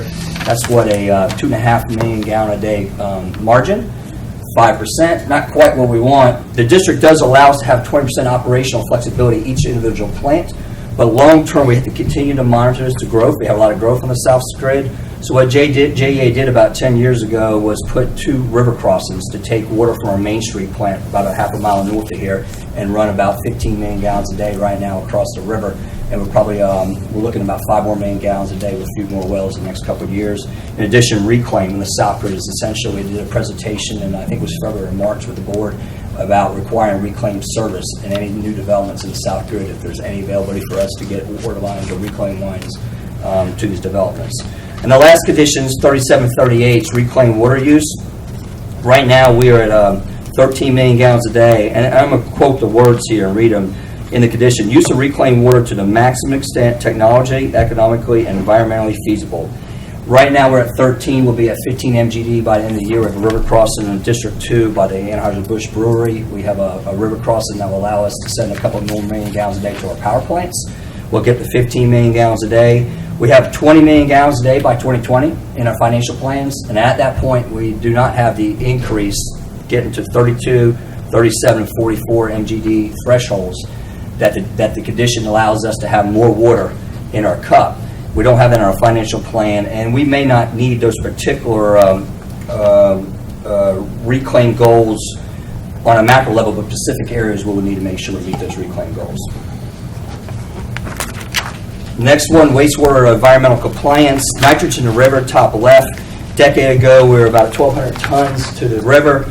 This last year, we were at 553 tons. We reject 610 this year. We reject more this year because we have major construction on Arlington East plant, which is our second largest plant behind the Butman. It runs 20 million gallons a day. When we have construction of plant, we're operating these plants very well the last 2 years on nitrogen. But you'll have different type tanks and processes out of order, and you'll so we're thinking we'll probably a little bit higher than we were last year. Also, increased volume, increased nitrogen. The probably should be noted our limit was 1,536 tons 2 years ago, went to 720 15 months ago, and then 2 or 3 months ago when we allocated 33 tons to the city of Jacksonville through water quality trading credits. Our actual FDEP permit went down to 682 tons at that point in time. Our margin, about 10%, does not leave much room for error, so we make sure we monitor that very closely. The next two slides are very easy to see. Is SSOs, or sanitary sewer overflows, means sewage on the ground. You can see that last year we were at 23, was our record year. We did 23 in FY11. We've averaged 30 the last 6-7 years. 10, 15 years ago, off the chart would be over 200. So the work that people did at JEA for the last 10 years have been really tremendous. You got 1,350 pump stations, 4,000 miles of sewage. I think you only flowed sewage 23 times, and that is unbelievable. I'll use a word from Mr. Hightower, extraordinary, I believe, is probably the best word. And then we also measure volume of sewer overflows. Real quick on the financial results, and Melissa goes through the details of this bi-monthly, like Mike mentioned. But we, as the general managers, look at both the financial aspects of the business. Revenues are $420 million we project. And electric and water has three main drivers of cost. The O&M expense, $135 million. The debt service is $101 million this year. Over the next 5 or 10 years, it's going to be more like $120 million, leveled out. And then we plan on spending $174 million in capital this year. Very intensive capital business. Both Paul and Mike mentioned that. And then at the bottom is the cost drivers, cost metrics. We were very fortunate last year on higher revenue, higher unit sales, because the beginning of the year was dry, and that helped our dollar per kgal. We don't think we'll get those dry 6-7 months like we did last year. Never know the weather. And then total debt, $1.6 billion. We did reach $2 billion a few years ago, and now we're going to pay off $36 million of debt this year. Yeah, I'll skip this, but in the future we'll look at capital expenditures around the city.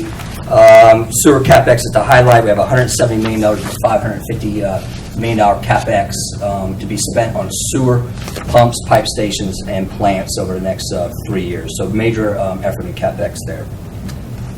And this, like Mike, we have a 5-year projection. I think it's worth highlighting that we put this out on JEA.com. The first 4 lines are unique projects. The next 2 lines are capital maintenance, capital replacement.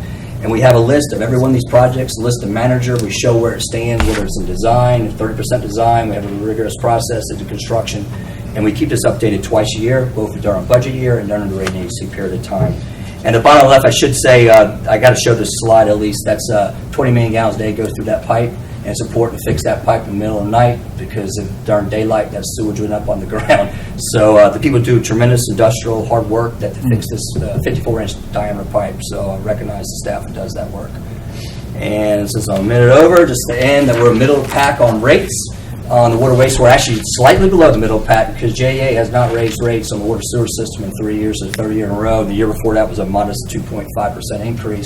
And other utilities keep on having to increase their rates. They have not invested in their capital like JEA has in the past. All right, so that's my summary there. Any questions, Brian? Well done, Brian. Thank you very much. Monica Whiting, welcome. Thank you very much. Good afternoon. Excited to be here to give you our monthly operational update on our customer satisfaction. With this being our first presentation and early in the fiscal year, I did do the presentation a little different, less focus on metrics this month, more focus on approach and background, and then we'll be providing more metrics as we move forward. For JEA, we choose to measure our customer satisfaction using J.D. Power. We do that because J.D. Power is nationally recognized. They are subject matter experts on consumer research in over a dozen industries, including the energy market. They are completely independent. We do not influence the questions they ask, how our customers are selected, and we get the results that way, and it gives us a great sense of the voice of the customer.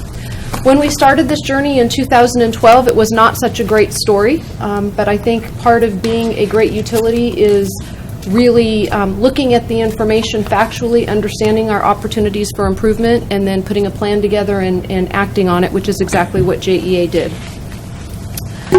When we look at this journey, I think this slide is a great visual of showing where we started with the blue slide to where we ended at the end of fiscal year 15, which is the purple. We moved from the 4th quartile to the 1st quartile. for the residential market and the business market. Likewise, you'll see on the bottom that we had quite a bit of movement with our ranking in Florida. We do measure for both residential and business. The furthest line to the right, the turquoise, that's where we are year to date for fiscal year 16. Those are incomplete studies. It's one way for residential and one way for business. I will continue to provide those reports to you as we get our waves from J.D. Power.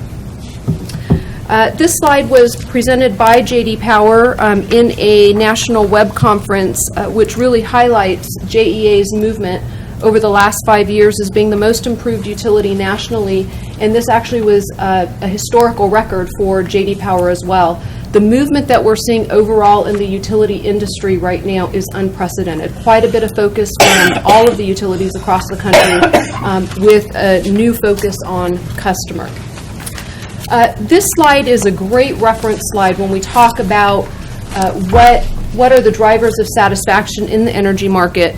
I tried to put it out there as a bit of a cheat sheet. I'm not going to spend a lot of time on this, but you have the information. When we look at how J.D. Power measures, it is not a simple question of are you satisfied with JEA. It is actually a very complex model with the 6 drivers here. You heard both Mike and Brian talk about their focus on quality and reliability in the services, which is our most important driver of satisfaction. Equally important, though, is when customers have interruptions, is how does JEA respond? How do we communicate with customers during those outages and get things repaired? With price, people might think that the lower the price, the higher satisfaction is. That's not necessarily the case. How do customers perceive the value they're getting for the price that they're paying? How much control do they have over their bill to shape that each month, which is where a lot of our energy efficiency comes in. Equally important, something unique in the energy market from some other industries is corporate citizenship. Our customers are looking for us to be good citizens, planning for the future, focused on the environment. In the last few years, focus on economic development. We've had some conversation here today. That's important to customers as they look at overall customer satisfaction. Likewise, interestingly, on communications in the energy industry, customers want to hear direct from their utility. And there are certain topics that they want to hear about. It's not generic communications that they want to hear. So we stay very focused on that voice of the customer and how we communicate. Likewise, customer service. This is an area that is changing a lot with technology. A few years ago, it was very focused on the call center. Today, it is growing rapidly on the web platform, social media, as well as the automated IVR. 70% of JEA's customer transactions are handled over our website and over the automated phone system, so technology being a big part of that for us. This is a slide that you will see each month. It is a great snapshot of where we stand on J.D. Power. It focuses on both the residential and the business market. You'll see from the pie chart here on the previous slide, I focused on the residential market. Here we show a snapshot of the business as well. While the drivers are the same, the percentage of weighting is different. The biggest difference here is that for the business market, price is the 4th driver, whereas on the residential market, it's the 2nd. Also, customer service has a higher focus on the business market than the residential market. This next slide, again, is just a visual of showing, as we've introduced the drivers, our year-over-year improvement really in each driver of satisfaction. So one of the questions that we often get asked is, why does customer satisfaction matter? Does it make business sense? Are we spending more money because we're focused on customer satisfaction? The next 2 slides are some pieces of analysis that come from the J.D. Power data nationally. This slide here is really more relevant to investor-owned utilities, but I thought for background it was still good to share. What it basically is showing is that your top quartile utilities or the higher quartile utilities are more successful in getting the guaranteed rates of returns or a higher amount of rate of return when they go to the public service commissions and public utility commissions. While that's not really relevant to JEA, what is relevant to JEA is operational efficiency.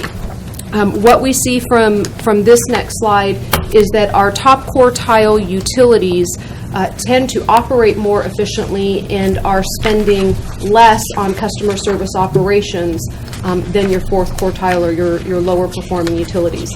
This makes sense because they are more in tune with the voice of the customer. They're making sure that what they're putting their dollars towards are things that matter, and also that they're doing things right the first time, so you're not having to do double, triple, quadruple work.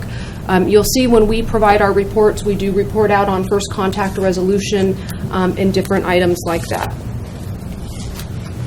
So how do we go about doing our planning and understanding? We analyze the data from J.D. Power and other customer research, as well as industry best practices.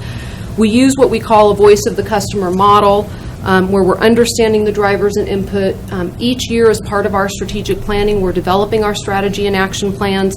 We're implementing it, we're optimizing it, we're remeasuring it, and we just go through this cycle over and over. Equally important as we look at the voice of the customer is understanding who our customers are. I think something that's very unique for us as a utility is that the entire community is our customer base. We do not have a profile of a targeted customer. We serve our low-income customers, mid-income customers, higher income customers. We serve all ages and generations. So I tried to give you a little bit of a snapshot on this slide of showing the makeup of our customer base.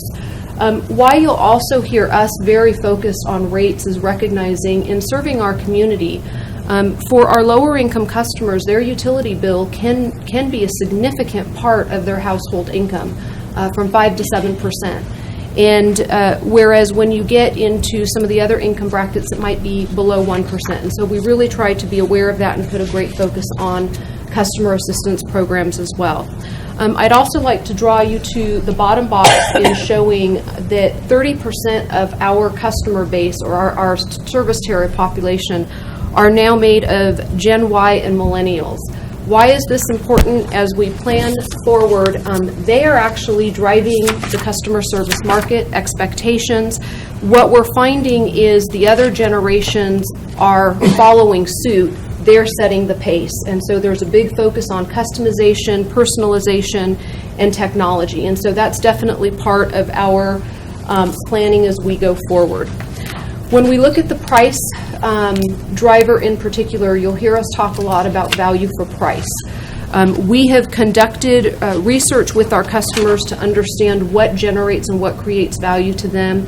You'll hear us reference over time our value pyramid, and that's really what this background information is. I think it's important to note that it is hierarchical. You don't get to just say, we're going to be a trusted advisor. You have to work your way up, starting with your basic expectations, which is where we've put a lot of focus on improving, as well as then offering choice to our customers and being easy to do business with. Then the caring component with the community focus, and then moving to be that trusted advisor. So with that, what is our strategy and our plan? As I'm sure you're aware from our current strategy in earning customer loyalty, we focus on being easy to do business with, empowering customers to make informed decisions, and demonstrating our community responsibility. The J.D. Power drivers align with that. In this bottom box here, it gives you the waves that J.D. Power will be releasing their residential and business results, so you can expect to see those updates on our performance as those get released. And then in closing, I just tried to give a little bit of a snapshot. These are some of the key performance indicators. This is where we stand after the first wave on the residential market. You'll see a mix of where we're in line with the industry, ahead of the industry, lagging the industry. We keep a big focus on this, put our plans together, and work to improve. And our goal is to be above the industry average on all of these to be able to sustain top quartile performance. So with that, I'm happy to take any questions and look forward to providing you regular updates. Thank you, Monica. Questions? Comments? Thank you, ma'am. Pressure's on, Melissa. Last but not least. Welcome. Thank you. I'll very quickly run through this presentation. This is an opportunity to give an overview of our discussions that are coming up with rating agencies next week. On page 2, the meeting objectives, we get the opportunity each year to meet with each of the 3 credit rating agencies. So we meet with Moody's, with Standard & Poor's, and with Fitch. And we time that meeting specifically to coincide with the release of our audited financial statements each year. So we're working furiously to get those done. They are not completed yet, but we're hopeful that they'll be done before we head up to New York. And it's an opportunity for the analysts to meet with us, and more specifically, actually, our leadership team, we're very fortunate and honored to have the mayor who's planning to travel up with us this year, along with the city council president and a representative from our board. And the focus of the meeting is to give the rating agency analysts an update on financial health, operations, current events, and governance. The next page I'll pass over quickly. It's the same information that was provided in the discussion that we had last month about forecast. And just in the interest of time, I'll skip that. So why are these conversations important? The value of JEA's credit rating to our customers is significant. We recently received an analysis from our independent financial advisor, Public Financial Management, where they looked at the cost difference to our customers between JEA maintaining a AA credit rating or JEA's credit rating falling to a single A. And what they found through that analysis is that the cost to our customers is over $90 million over 10 years, which is significant. But perhaps even more important than that, given the environmental regulations that we're facing in the electric system, and given the water supply constraints that we have in the water and sewer system, our ability to borrow at a low cost is going to be beneficial to our customers as we work through compliance with each of those potentially very significant capital issues. The next page just provides an agenda for the meetings. So we typically begin the meetings with introductions. We do an overview of financial results, talk a little bit about system operations, and then highlight both the enterprise risk management program and the enterprise asset management program. Both of those programs are very highly regarded by the credit rating agency analysts. This year, we've introduced a new section called Frequently Asked Questions. Rather than work the responses to questions that we get from investors through the presentation, we're just going to hit them spot on to help those analysts be able to answer those same questions to the investors who are contacting them. We'll do a water environmental review and wrap up with a conclusion. Any questions about the focus, content, or any of the meetings that are coming up with the credit rating agencies next week? I might add that I plan to attend the meetings with our delegation. So if anybody has any input from me, I'll be glad to take it. I'm looking forward to being there. Okay. That's going to be great. Great. Thank you. Thank you. Well done. Any other new business? Anybody have any new business? Mr. Chair, if I could, if you want to go ahead and appoint the JEA committee chairs at this meeting, they come under new business. It's the chair's selection of the chairs of the committees.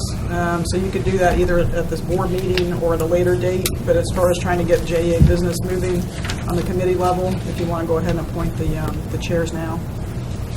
I think I'll wait and give that some thought. Okay. Because I really haven't given that any thought. Okay. Except for the compensation committee, I have to give it some thought. And I'm going to appoint our treasurer, Dolores Kessler, as the chair of that compensation committee, and Kelly Flanagan and myself, and ask our counsel, Jody Brooks, to work with us because she's got some historical perspective as well as some current data we'll be working with. Okay. Is that okay? Sure. Glad to serve. So that's I guess that'd be my choice, is to understand what the rest of the committees are and go from there. Okay. Is that okay? Old business. No old business? We have a report from our managing director, CEO. Paul? I have 60 seconds to keep us under the deadline. Just three quick things. I would offer to any a board member a facility visit. So at your schedule, when it fits your schedule, we can fit in our schedule a visit of any one of our facilities. And I recommend you think about that over the next period of time. Maybe not all at once, but every other month or every month, pick an electric facility, water facility, wastewater facility throughout the organization, some of the meter shop, and maybe even some of our technology. So Think about that for consideration. You can contact me, we'll set it up, and our folks just love to show off their stuff. They get very enthusiastic about it. We have pushed out to the members calendar meetings just to get a placeholder on everyone's agenda for the third Tuesday for a board meeting from 12 to /2, 3-ish. And then I would just mention to the board members, I'll work with the chair and really request probably a better part of a day of every one in January or February to have a retreat to talk about governance and policy and strategy going forward. Part of that just being just an update of where a little bit more in depth of where we've been, how we got there, and then where we want to go in the future, and what we need to provide the board in order to allow them to establish really the strategic framework for the organization. And that's it, Mr. Chairman. Anything else? Any questions of our CEO? I just have a couple of things here as the chair's closing comments. I noticed that the public comments were the first thing up. And if I'm not mistaken, the city council, that's kind of where I go to school on figuring out how to deal with things. They do it last, don't they? No, we do it in the middle. You do it in the middle? After we finish our consent agenda and take up our regular scheduled bills, then we have public comment. Public hearing is at the end where you speak on a particular bill. If I may, Mr. Chair, the statute changed within the last couple of years that requires input from the community or the citizens prior to board action. So most of those comment periods got moved to the front so that someone could have. That's the reason it's there? That's the reason it's been moved to the front. A lot of boards and commissions used to have the public comment at the end, but by the time you've already done your motions and approvals, the citizens really didn't have a voice. And so the legislation changed like within the last 2 years. So that's why you see that it moved to the front of the agenda. Okay. Well, I was just trying to make it more convenient for somebody not to have to be here and sit through the whole meeting. Right. We'll leave where it is. That's fine. I just was curious. And I would say from time to time we have separate public meetings for rates and tariff changes that are usually embedded or incorporated within the board meeting, and those public comments are unique and sort of fall in line with what Jody said. We'll open it up, and sometimes we'll have somebody comment before the board takes action on a potential rate adjustment or tariff adjustment. Yeah, those require actual hearings, and so there's another opportunity for the public's input during the hearing process. I was just thinking the lack of participation this morning might have something to do with starting at 10 o'clock. I was just thinking maybe giving them more time would be helpful. But if we can't do it, that's fine. Yeah. That's not a problem. I would like to just close saying that I'm looking forward to working with our new members. I didn't acknowledge the new members. The newest of our new members just cleared the city council, I guess, on the last week. Welcome to you, Callie, and welcome to you, Warren. We're looking forward to. Us old timers are looking forward to having y'all join us, and of course Ed Burr will be with us next time. And I'd like to compliment the CEO and their staff, the senior management, for their help in transitioning us into this. I mean, this is like turning on the fire hose. But we're doing well, and thanks to you and the cooperation, and thanks to all the JEA associates and last but not least, our customers for us being here. So I'm excited about it. I think we're gonna get a lot done and enjoy the process. So, if there's no other business to come before the board, we'll stand adjourned. Thank you. Good job.